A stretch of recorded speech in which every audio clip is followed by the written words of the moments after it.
مادام ده هات زانی ویت شک بکه کامیران چما تدبیر نه استاندن از بیشی بیشم به یعنی چلو او هوا هبو یعنی خلق هبو هشکرد ایدیشی کردات کردن رونق بیری عرب هبون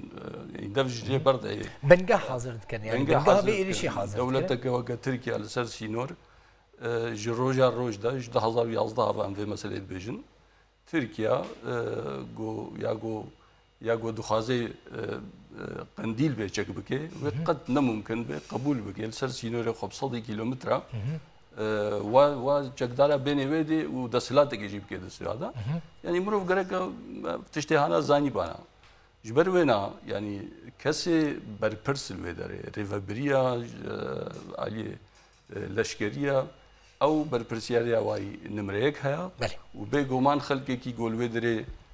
برپرسد و حسابك جواري او كده نبجي مساله چارچوه